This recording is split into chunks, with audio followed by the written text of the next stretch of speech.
Եթերում CBC FM-ի հայկական ծառայության նորությունների թողարկումն է։ Խոսափողի մոտն են Աթիրա Իսրաֆիլը եւ Սաբինա Բայրամը։ Հոկտեմբերի 28-ին Ադրբեջանի Հանրապետության նախագահ Իլհամ Ալիևը մասնակցել է Ջաբրայելի շրջանի Հորովի գյուղի առաջին փուլի բացմանը։ Ջաբրայելի, Գուպատլիի եւ Զանգիլանի շրջաններում նախագահի հատուկ ներկայացուցիչ Վահիդ Հաջիևը Իլհամ Ալիևին տեղեկացրել է կատարված աշխատանքների մասին։ Նախագահը բնակարանների բանալիներ է հանձնել գյուղ տեղափոխված բնակիչներին։ Նախագահ Իլհամ Ալիևը Ջաբրայել քաղաքում դրել է երկրորդ եւ երրորդ բնակելի համալիր հիմքը։ Հոկտեմբերի 28-ին Ադրբեջանի նախագահ Իլհամ Ալիևը Սաբիրաբադ այցի շրջանակներում ծանոթացել է արդյունաբերական թաղամասում գտնվող Հումիքս ագրոքիմիական արտադրության ձեռնարկության գործունեությանը։ Ձեռնարկությունը արտադրում է օրգանական հանքային, քիմիական եւ հատիկավոր պարարտանյութեր։ Թուրքական, չինական եւ տեղական տեխնոլոգիաների հիման վրա գործող ձեռնարկության տարեկան արտադրողականությունը կազմում է 18000 տոննա պարարտանյութ։ Իլհամ Ալիևը ծանոթացել է նաև Սաբիրաբադի արդյունաբերական թաղամասում գտնվող Ազերը Թոխում Չուլուկ սահմանափակ պատասխանատվությամբ ընկերության արդյունաբերական շրջանում գտնվող Թաշոբասի սահմանափակ պատասխանատվությամբ ընկերության բամբակի վերամշակման գործարանի եւ մի շարք այլ օբյեկտների գործունեությանը։ Պակիստանի սենատի նախագահ Սեյիդ Յուսուֆ Ռեզա Գիլանին ժամանել է Ադրբեջան։ Նա մասնակցելու է Ադրբեջանի սահմանադրության ընդունման 30-ամյակին նվիրված միջազգային խորհրդարանական համաժողովին։ Հեյդար Ալիևի անվան միջազգային օդանավակայանում բարձրաստիճան հյուրին դիմավորել են Միլլի Մեջլիսի փոխնախագահ Մուսա Գասիմլին, Ադրբեջան-Պակիստան միջխորհրդարանական հարաբերությունների աշխատանքային խմբի ղեկավար Քյամալեդդին Գաֆարովը եւ այլ պաշտոնատար անձինք։ Հայրենական պատերազմի ժամանակ Հայաստանի կողմից Սպարտայի հերթական գնդակոծությունից անցել է 5 տարի։ 2020 թվականի հոկտեմբերի 28-ի Հայաստանի զինված ուժերը գիրառելով միջազգային իրավունքով արգելված կասետային ռումբեր գնդակոծության ենթարկեցին Բարդա քաղաքը։ Քաղաքի հոծ բնակեցված տարածքների եւ արևտրի օբյեկտների գնդակոծության արդյունքում զոհվեց 21 մարդ։ 70-ը վիրավորվեց։ Հայրենական պատերազմի ժամանակ Հայաստանի կողմից Ադրբեջանի բնակավայրերի հրթիռակոծության հետևանքով զոհվել է 93 քաղաքացիական անձ, ներառյալ 1 նորածին, 11 երեխա, 27 կին, 54 տղամարդ։ Վիրավորվել է 454 քաղաքացիական անձ։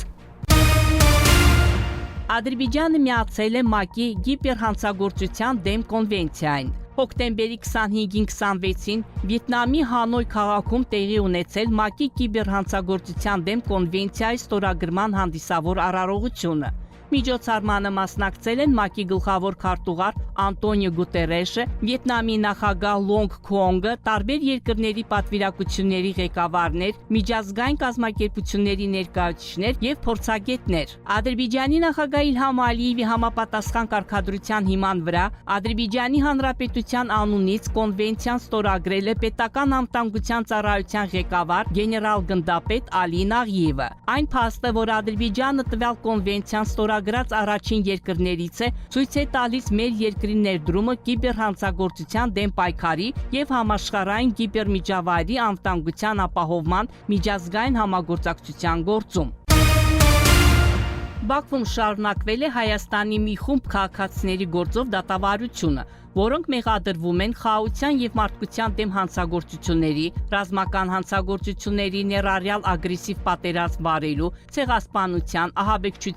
ահաբեկչության ֆինանսավորման, իշխանության ապօրինի զավթման եւ Ադրբեջանի դեմ ուղղված այլ անօրինական գործողությունների մեջ։ Բաքվի զինվորական դատարանում տեղի ունեցած դատական նիստում մեղադրյալներից յուրաքանչյուրին տրամադրվել է թարգմանիչ իրենց խոսած լեզվով, ինչպես նաև պաշտպաններ։ Պետական մեղադրողի հարցին, թե մեղադրյալի ծննդյան վկայականում ծննդավայրը նշված է որպես Խանքենդի, ադրբեջանական ԽՍՀ, մինչդեռ նրա անձնագրում նշված է հայկական ԽՍՀ, սա նշանակում է, որ Հայաստանը Ղարաբաղը համարում է իր տարածքը։ Արայիկ Հարությունյանը խուսափել է պատասխանել հարցին, նշելով, որ ինքը երբեք չի քննարկել այդ հարցը Հայաստանի համապատասխան մարմինների հետ եւ որ այն երբեք քննարկման առարկա չի եղել։ Դատավարությունը կշարունակվի հոկտեմբերի 30-ին։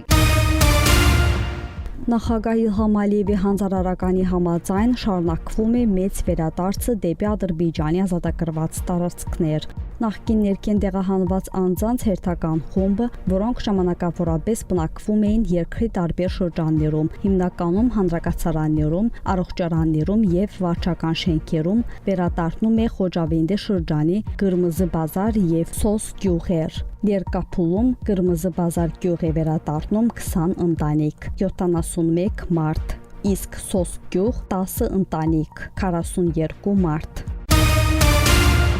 Բաքվում եւ Աբշերոնի թերակղզում սպասվում է փոփոխական անբավարարություն, հիմնականում առանց ստեղումների եղանակ։ Քամին հարավարևմտյան, օդի ջերմաստիճանը գիշերը կկազմի 14-17, ցերեկը 21-26 աստիճան տաքություն։ Ադրբեջանի մարզերում սպասվում է հիմնականում առանց ստեղումների եղանակ։ Որոշ շրջաններում կդիտվի մառախուղ, օդի ջերմաստիճանը գիշերը կկազմի 10-15, ցերեկը 22-27 աստիճան տաքություն։ Լեռներում գիշերը 4-9, ցերեկը 13-18 աստիճան տաքություն։ Շուշայում, Խոջալիում, Խոջավենդում, Խանքենդիում սպասվում է 9-20, Աղդամում, Ֆիզուլիում 11-21, Ջաբրայելում, Զանգիլանում, Գուբատլիում 12-24, Լաչինում եւ Քելբեջարում 6-22 աստիճան տաքություն։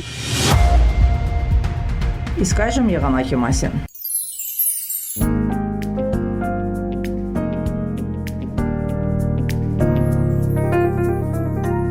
Բաքվում եւ Աբշերոնի թերակղզում սպասվում է փոփոխական անբավարարություն, հիմնականում առանց ստեղումների եղանակ, քամին հարավարևմտյան։ Օդի ջերմաստիճանը գիշերը կկազմի 14-17, ցերեկը 21-26 աստիճան տաքություն։ Ադրբեջանի մարզերում սպասվում է հիմնականում առանց ստեղումների եղանակ, որոշ շրջաններում կդիտվի մառախուղ, օդի ջերմաստիճանը գիշերը կկազմի 10-15, ցերեկը 22-27 աստիճան տաքություն։ Լեռներում գիշերը 4-9, ցերեկը 13-18 աստիճան տաքություն։ Շուշայում, Խոջալիում, Խոջավենդում, Խանքենդիում սպասվում է 8-12, Աղդամում, Ֆիզուլիում 13-18, Ջեբրայելում, Զանգիլանում, Գուբատլիում 12-17, իսկ Լաչինում եւ Քելբաջարում 6-10 աստիճան տաքություն։